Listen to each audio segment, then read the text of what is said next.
Bonsoir à toutes et à tous et bienvenue dans ce nouveau numéro de votre magazine Tac au Tac. Mois de mars, mois dédié à la femme, c'est 8 mars. Je reçois pour vous une femme, une dame, une grande dame. Elle s'appelle Mireille Safalani. C'est une femme entrepreneur. Mireille Safalani, bonjour, bonsoir, bienvenue. Donc, bonjour, ça dépend de l'heure à laquelle on nous reçoit. Bonjour. Ça va? Oui, ça va. Qui est Mireille Safalani? Mireille Safalani est une entrepreneur. Je suis général manager de l'agence SAFE. C'est une agence qui s'occupe des événementiels économiques, services et facilitation. Je suis en même temps présidente nationale de l'ASBEL avant tout le Congo. Et voilà. Et voilà, c'est pas la première fois que vous puissiez passer dans cette émission. Vous êtes une habituée, bien que ça fait longtemps. Sinon, ça va bien, les affaires, tout ce que vous entreprenez. Oui, ça va. On essaie, tant bien même qu'il y a la pandémie de Covid qui a eu un peu à déstabiliser sur le plan économique, mais ça va. Alors, nous allons parler de la femme. Le mois oblige, vous savez, c'est le mois de mars, c'est un mois dédié à la femme, particulièrement la journée du 8 mars. Alors nous allons essayer, comment dirais-je, de décortiquer le thème choisi, le thème national choisi cette année, c'est l'autonomisation, c'est plus sur la promotion, sur l'autonomisation de la femme. Alors dites-moi, Mireille Safalani, vous êtes une femme entrepreneur. Les thèmes du mois de la femme parlent de l'autonomisation de la gente féminine en tant qu'entrepreneur. Ce thème vous dit quelque chose? Oui, ce thème nous dit quelque chose. Elle parle de la promotion et de l'autonomisation de la femme. Donc, ce n'est pas seulement à la femme entrepreneur, même à la femme rurale et urbaine. Toutes sont concernées par ces sujets-là. Voilà. Vous avez un commentaire à faire? Est-ce qu'il y a vraiment autonomisation à la femme? Parce que à chaque année, je ne sais pas si vous avez déjà remarqué, c'est toujours le même thème. On revient toujours sur le même thème. Est-ce que c'est parce que la femme n'a toujours pas compris le sens de cette journée? Parce que si ce n'est pas l'autonomisation, c'est la parité. Si ce n'est pas la parité, c'est la l'égalité de sexe. Je pense avoir été invitée l'année 2019, je pense. J'ai eu à parler, à vous dire que nous revenons toujours sur le même thème. Est-ce que la femme comprend comme vous le dites?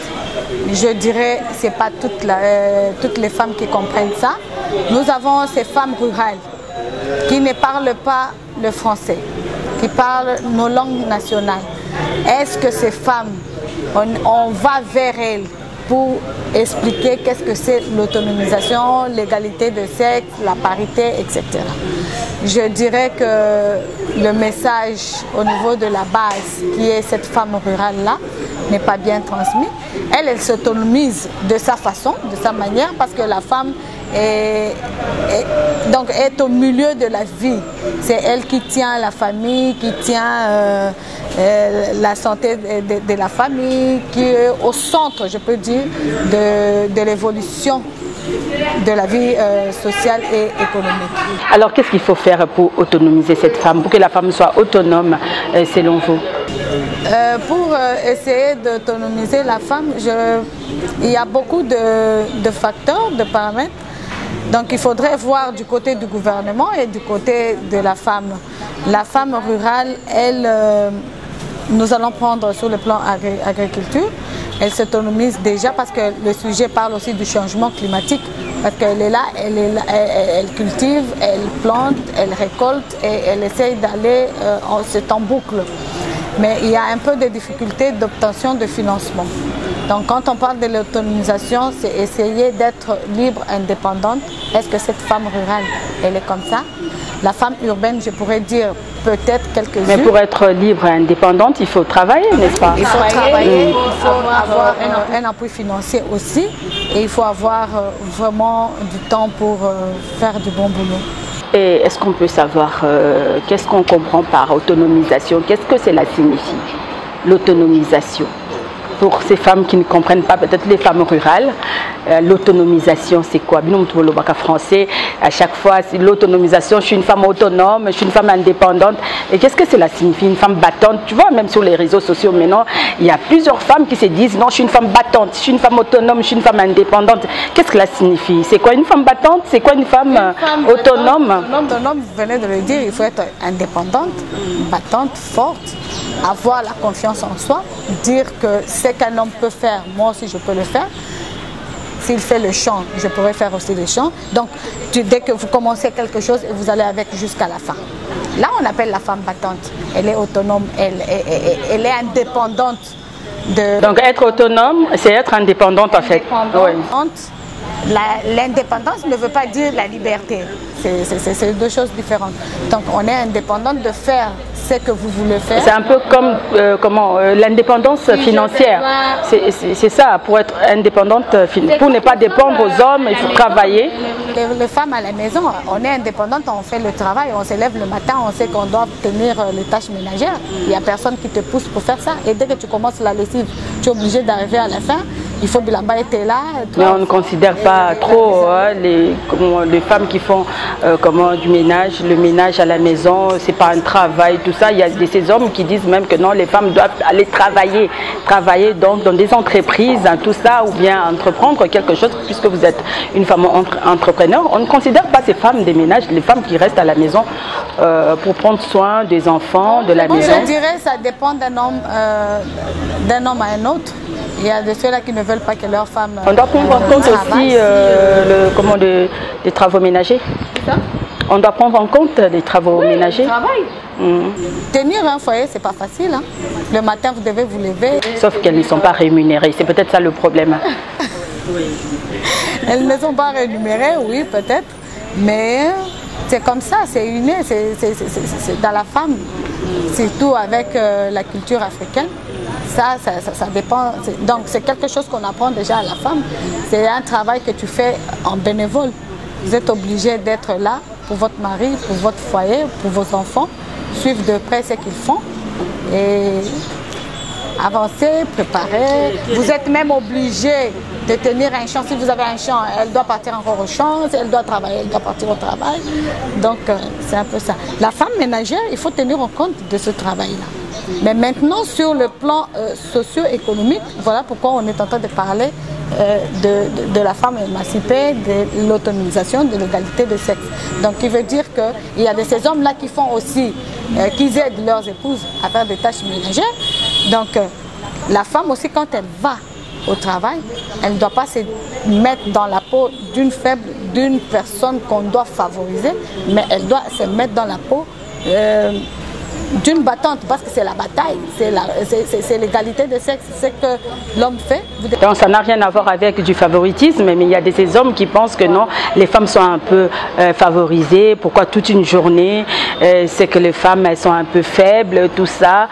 C'est comme si les femmes suppliaient un peu pour qu'elles soient autonomes, tout ça. Mais il faut se battre quand même, on ne peut pas laisser la place à la femme parce que vous êtes une femme, on vous laisse, il faut être aussi compétente, il faut être intelligente, il faut savoir entrer, prendre tout ça. Oui. C'est une bataille. C'est une bataille, c'est pas un cadeau. Surtout avec celles qui vont dans la politique. Même dans l'entrepreneuriat aussi, c'est une bataille. Vous devez être, vous êtes deux entrepreneurs, il y a un homme et il y a une femme. Vous tous, vous vendez le pondou. Mais chacun doit se battre pour que sa marchandise soit achetée. Mais on dit toujours que l'objectif n'est pas atteint parce que c'est chaque année, les femmes demandent toujours à être respectées, nos droits, tout ça. C'est comme si les femmes pleurnichaient un peu, vous ne trouvez pas?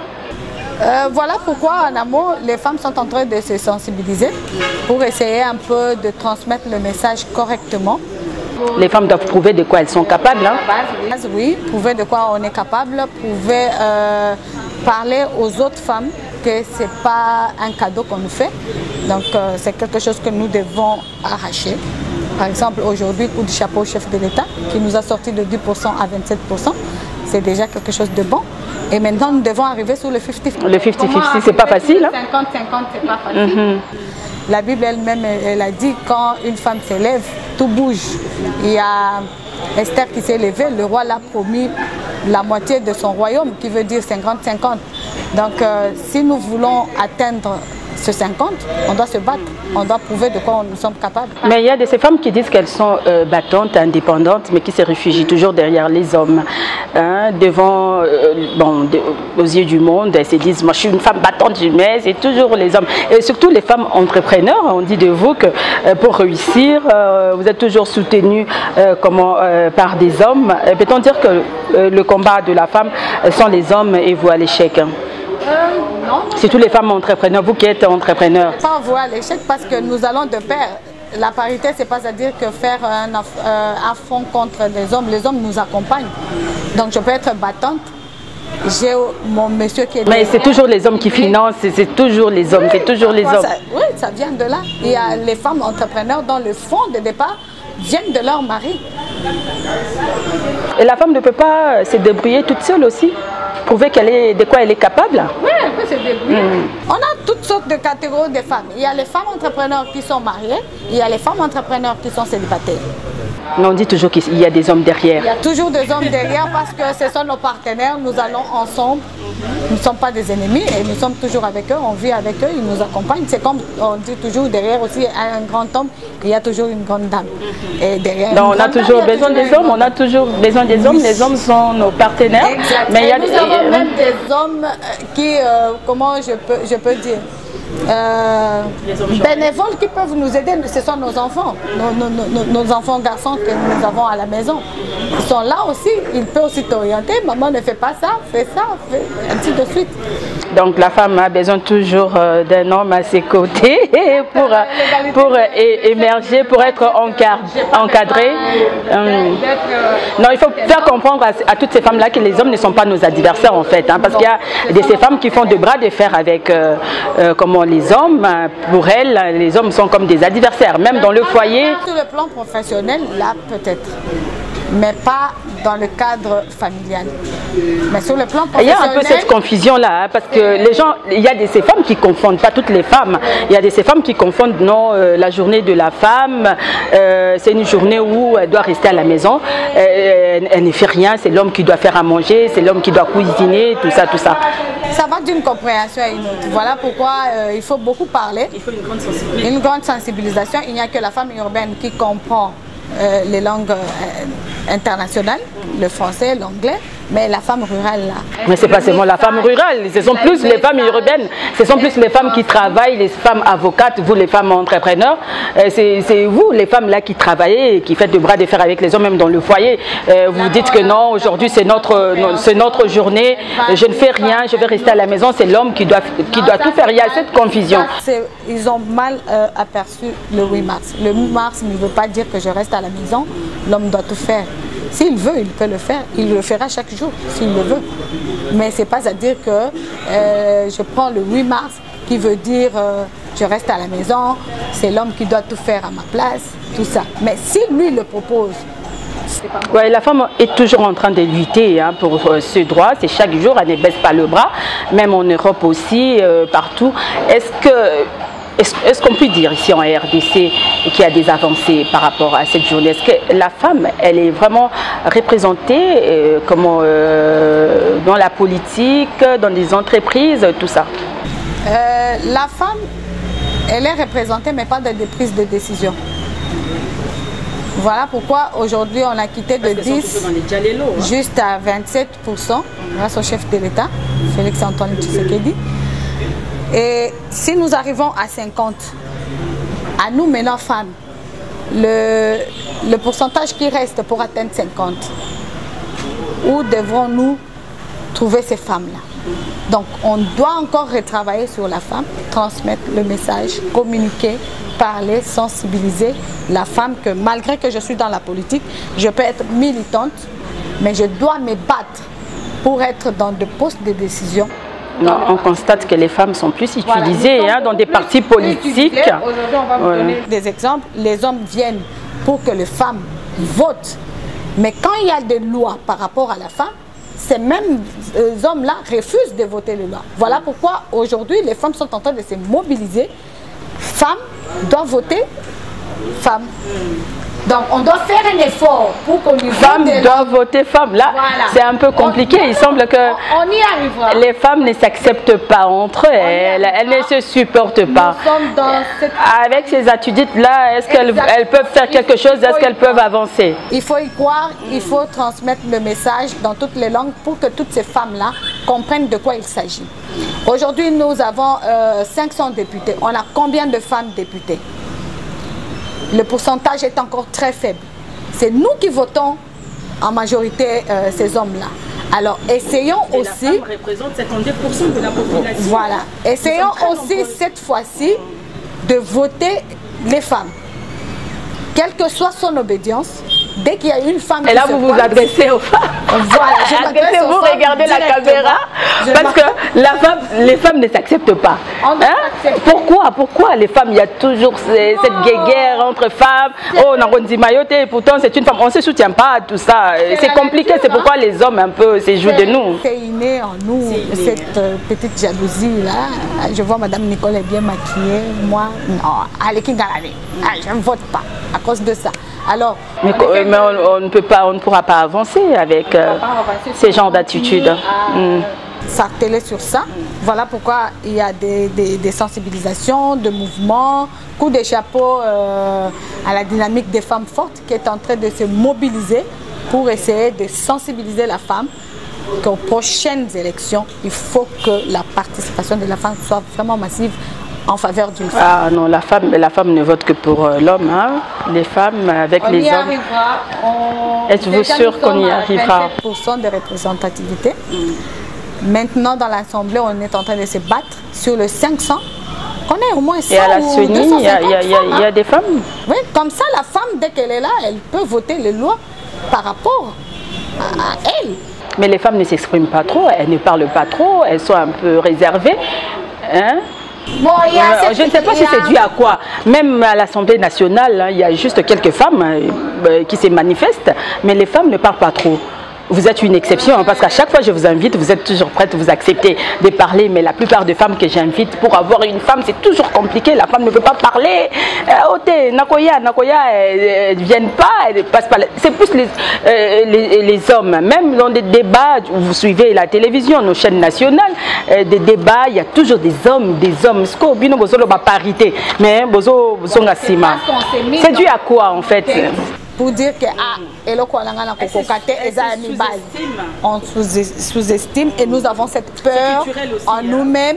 Et il y a aussi la culture africaine qui fait ça. Quand ici on voit moi si Loba, les Kina TV, il faut voir maintenant des connotations qu'on va mettre sur toi. Qui parfois, si vous n'êtes pas tenace, vous n'avez pas des nerfs solides, vous pouvez craquer et lâcher.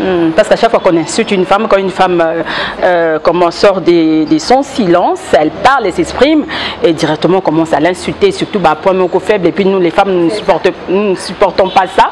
Et on se rétracte, on se retire, les nerfs solides, oui. On insulte, mais tu tiens, il faut tenir fort, parce qu'on sait déjà les injures qui vont vers une femme. Si ce n'est pas une injure des putes, à Botakate, à Salaraboué. Donc, ce sont les mêmes injures, alors il faut chercher comment faire face à ça. Donc, avoir des nerfs solides et tenir et avancer. Alors, vous êtes une femme entrepreneur. Dans le secteur Nabinoto Bamwa Lingala Mouké, est-ce qu'il y a des avancées? Est-ce qu'il y a des femmes qui arrivent quand même à entreprendre tout ça, parce que vous avez un ministre, hein, quand même, dans le gouvernement Samalou Kondé. Est-ce que il est en train de bien faire son travail? Est-ce que l'entrepreneuriat est là, comme Mata, Monipe Bassi, Bazo, hein, Bazo émergé, tout ça? Le gouvernement, des crédits jusque-là, Tozo est là, on attend. Voilà pourquoi j'avais dit que la femme urbaine, elle se bat, elle s'autonomie, elle est en train de se battre pour être indépendante. Mais la femme rurale, elle n'a pas un grand budget. Elle doit commencer par un petit champ ou aller auprès de membres de sa famille, Congo Limois, quelque chose, ou Mobali Yazan et Loko à Pessier, à Bundi. Elle peut vendre une marchandise de 1000 francs. Elle arrive à la maison, elle dépense 80 francs. Donc elle ne reste qu'avec 20 francs. le boucle reprend encore. Donc demain encore, elle va aller chercher, emprunter Coco Tabali Mabanini pour s'efforcer à monter. Alors la part du gouvernement, c'est de créer un écosystème, parce que quand les écosystèmes sont créés par de privés, on a beaucoup de conditions qui est un peu difficile à obtenir ce qu'on veut. C'est un privé qui Comme quel genre de conditions? Alors on doit aller sur le plan financier. On doit te demander, il faut au Yanandaku, au Pesa gage, au Salabouye, mais je n'ai rien. Nazana terrain, Nazana Lupangute, je n'ai que mon projet. C'est au gouvernement maintenant. Parce que les femmes n'ont pas vraiment, beaucoup d'argent. En place un fonds de garantie pour les entrepreneurs. On attend. On ne sait pas quand est-ce que ça va commencer, mais il y a quelques banques, quand tu as quelque chose que tu dois donner comme gage, vous allez vous donner, mais c'est pas facile, je dirais à 30%, 50%. Parce que si il y avait beaucoup d'avancées, mais n'a pas pris Moussoussou, Tokutaka sur le marché, ils ont baissé. Ils ont baissé parce que parmi les entrepreneurs, la majorité ce sont les femmes. La majorité ce sont les femmes, mais on se bute du sens que on revient. Ce sont les mêmes boucles. Je gagne l'argent, je les dépense en famille et demain je reviens encore sur le même. Donc selon vous, la femme n'est pas suivie, elle n'est pas encadrée. Il faut un encadrement pour que la femme entreprenne ou comment, qu'est-ce qu'il faut faire? Non, c'est question de prendre conscience de ce qu'on fait. Parce que la femme n'a toujours pas assez de moyens, hein. Ce sont plus les hommes qui ont des moyens. Oui, parce que ce sont eux qui ont des bons postes. Il est rare de trouver des femmes dans des prises de décision avec des bons salaires. On est toujours dans le bas.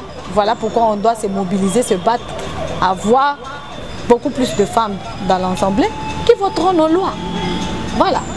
C'est depuis 1977 qu'on se bat parce que la journée internationale de la femme, c'est depuis 1977, je crois, si je ne me trompe pas.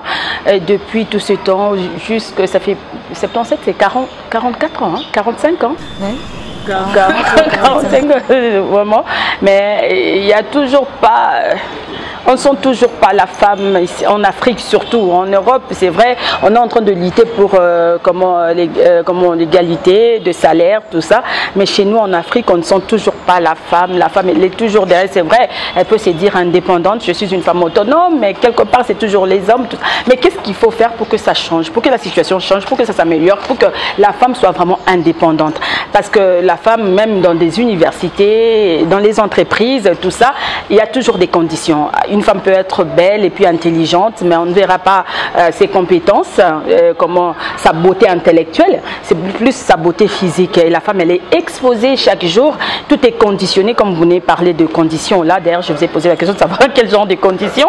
La femme, elle est vraiment soumise à beaucoup de choses, à beaucoup des interdits, tout ça. Qu'est-ce que vous pouvez dire parce que même il y a harcèlement, on peut parler harcèlement, les hommes conditionnent toujours la femme, elle peut être intelligente, mais à condition, si tu veux si tu veux ce poste ou bien ce travail, il faut me donner quelque chose en retour, tout ça, et la femme elle est un peu frustrée. Oui, c'est vrai que ça se passe partout, hein. C'est pas seulement ici en Afrique. Ça se passe partout, mais en Afrique, comme vous le dites précisément au Congo, on a aussi un problème de culture. Généralement, si vous faites le sondage, vous allez trouver que la femme battante, généralement, si vous regardez le pourcentage, elle est célibataire, elle est battante, elle se bat. Une fois mariée, elle abandonne. Une fois à la maternité, elle abandonne. On a peur, on se sous-estime, on ne veut pas.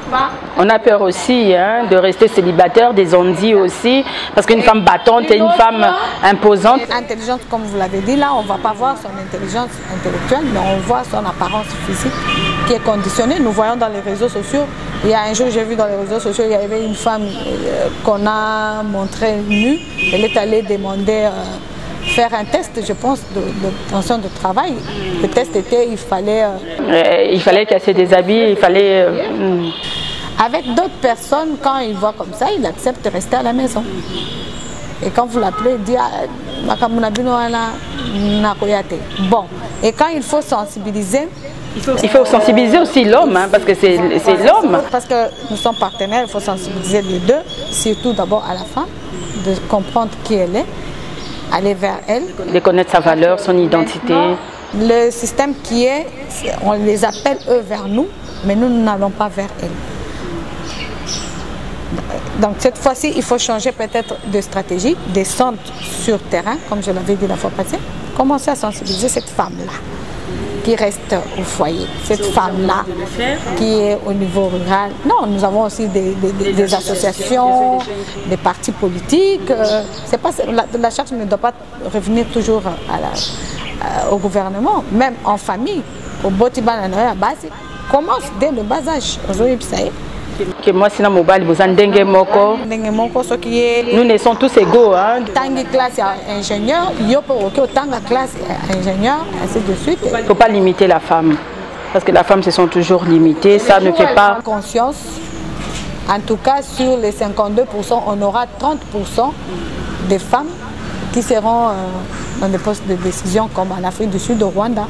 Alors, pour finir, nous chutons déjà, nous allons parler un peu politique. Hein. Comment trouvez-vous la scène politique actuelle de notre pays? Parce que vous êtes une femme entrepreneur, vous avez un œil regardant aussi sur tout ce qui se passe dans notre pays. On dit toujours que la femme n'aime pas trop parler politique. Hein. Il faut s'occuper de la politique aussi, en tant que femme. Hein, ouais, parce que nous avons des femmes aussi qui font de la politique, des femmes politiciennes. Alors, comment voyez-vous la scène politique actuelle? La scène politique actuelle, je dirais que ça va, un peu. Pourquoi? Parce qu'il y a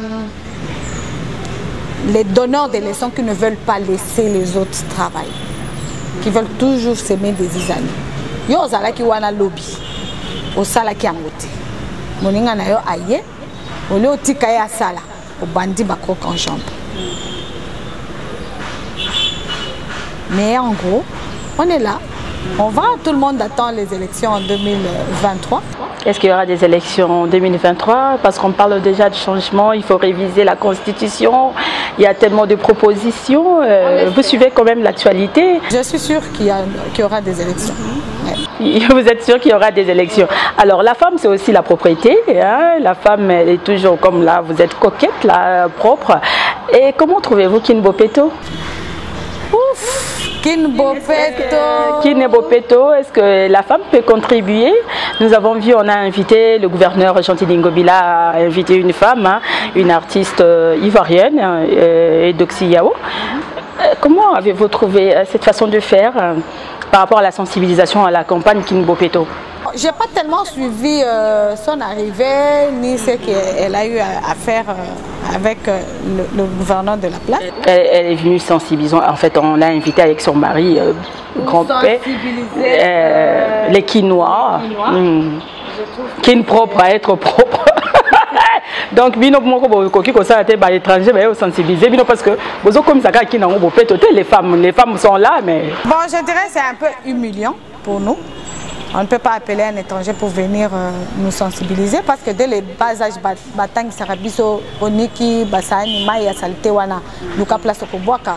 Je pense que Kin Bopeto doit beaucoup plus sensibiliser les ménages, passer de porte en porte, sensibiliser, mettre de moyens d'évacuation de cette salubrité-là. Parce que avant, on a vu des dépôts de déchets.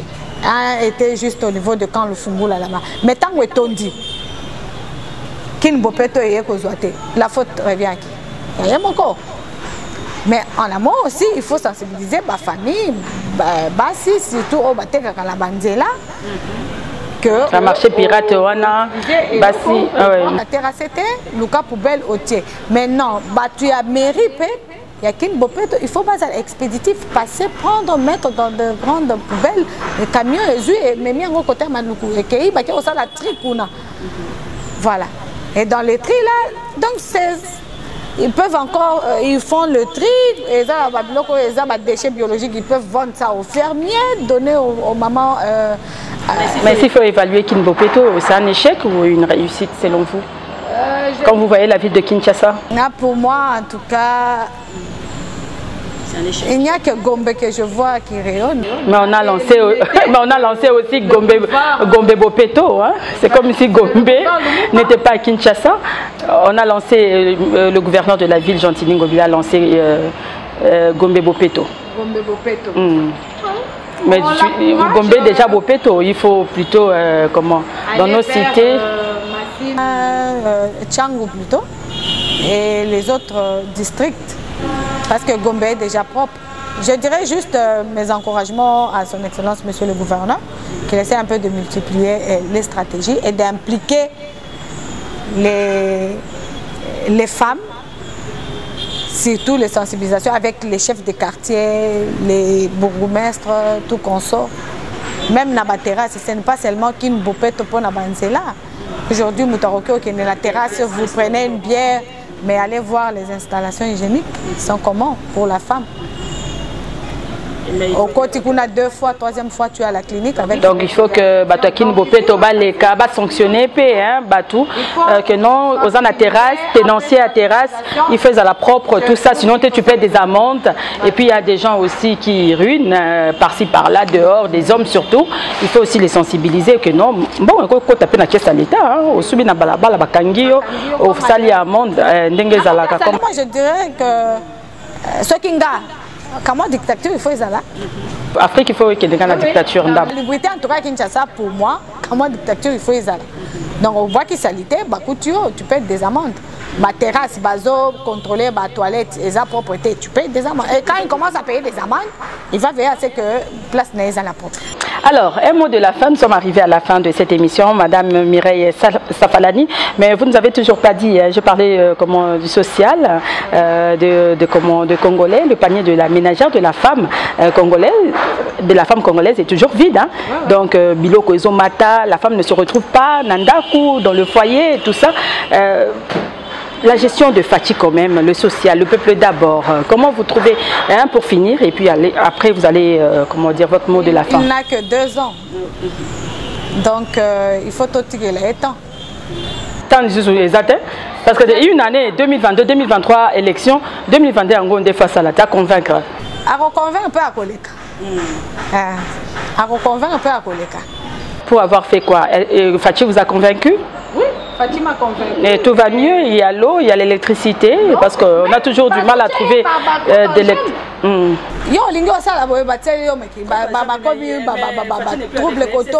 Quand Jean Bezaki avec le FCC, c'est le FCC qui bloquait. Maintenant le FCC n'est plus là. Ce qu'on a, c'est qui bloque? Personne là. Et lui ne sait pas là, pourquoi il ne sanctionne pas? Il sanctionne, mais justice, les ont sanctionné, non? Donc, banane en bazala qui on a Moutolinga qui est majorité balukaka. Ils ont sanctionné, bon, il est en train de faire son travail. Autant, le social est en train de changer et ça va changer, je crois. Donc, tu fais partie des exceptions. Hein? Tu fais partie des exceptions parce que les invités, parmi les invités, même baladeurs, tout ça, les Congolais ne sont toujours pas satisfaits. Hein? Bilan, il y a Fatih, donc c'est un peu compliqué. Hein? Bon, espérons seulement que ils ne sont pas satisfaits par rapport à quoi? Il n'y a pas l'électricité, il n'y a pas l'eau, il n'y a rien. Rien ne va. Et avant, il y avait de l'eau, il y avait l'électricité. Mais ils sont venus pour changer. Mais oui. Il est là pour changer, mais jusque-là. 18 ans au pouvoir. Lui aussi doit faire 18 ans pour que les choses changent. Pourquoi pas? Oh là là là là. Un mot de la fin et puis on se dit au revoir. Un mot de la fin, comme le 8 mars, j'interpelle toutes ces femmes-là qui pensent que le 8 mars, les femmes. Voilà. C'est saoulé, tout ça. Et puis, un mot de la fin, Nabasi Nyoso, Oyo Akadisi que le 8 mars égale Kokende Langanda, Komela, Kobina, oui, mais là, Bina. Mais Yeba, qu'est-ce que tu dois faire? L'essence de cette journée. Autonome. Donc, Bandako Yebela, qu'est-ce que tu dois faire? Ata, Oza la Moussalate. Au bêtiment, Bachida Chida, Oza au moins $100. Luka $100, wana, au fortifié en gros. Pour que demain, au revenir, les sous, soit pas moutoua, après ça qui yote que pesa. Déjà, Ozanga Mafutate, Ozanga. Ça pas tout est des petits trucs au Rosangate.